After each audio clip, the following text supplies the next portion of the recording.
आज मैं आपको कार्तिक के इस पावन मास में कार्तिक महात्म का 20वां अध्याय सुनाने जा रही हूँ, जो कि कुछ इस प्रकार है। राजा पृथु ने कहा कि हे देवर्षि, इसके पश्चात युद्ध में क्या हुआ, वह दैत्य कैसे मारा गया, कृपा करके उस अद्भुत कथा को मुझे कहिए। देवर्षि नारद जी बोले कि जब गिरजा वहां से अदृश्य हो गई और गंधर्वी माया भी विलीन हो गई, तब भगवान ब्रजध्वज चैतन्य हो गए। उन्होंने लौकिकता व्यस्त करते हुए बड़ा क्रोध किया। फिर भगवान शंकर जलंधर से युद्ध करने लगे।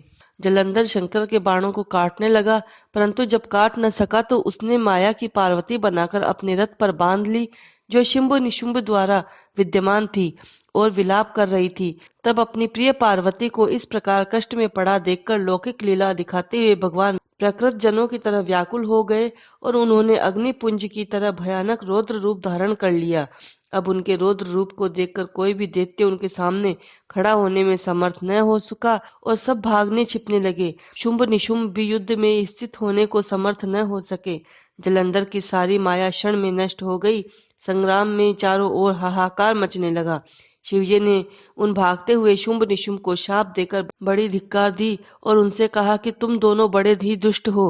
तुमने मेरा बड़ा अपराध किया है। तुम पार्वती को मारते हो और अब युद्ध से भागते हो। भागते को मारना पाप है, इससे अब मैं तुम्हें नहीं मारूंगा, परंतु महागौरी तुम्हें अवश्य मारेगी। शिवजी के ऐसा करने पर समुद्रपुत्र जलंधर क्रोध में अग्नि के समान प्रज्वलित हो उठा। उसने शिवजी पर घोर बाण वर्षा कर पृथ्वी पर अंधकार कर दिया।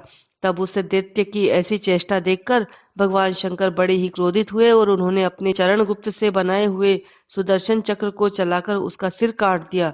एक प्रचंड शब्द के साथ उसका शरीर पृथ्वी पर गिर पड़ा और महान हाहाकार होने लगा। अंजन पर्वत के समान उसके शरीर के दो खंड हो गए, जिसके रुधिर से संग्राम भूमि व्याप्त हो गई। सारी पृथ्वी विह्वल हो गई।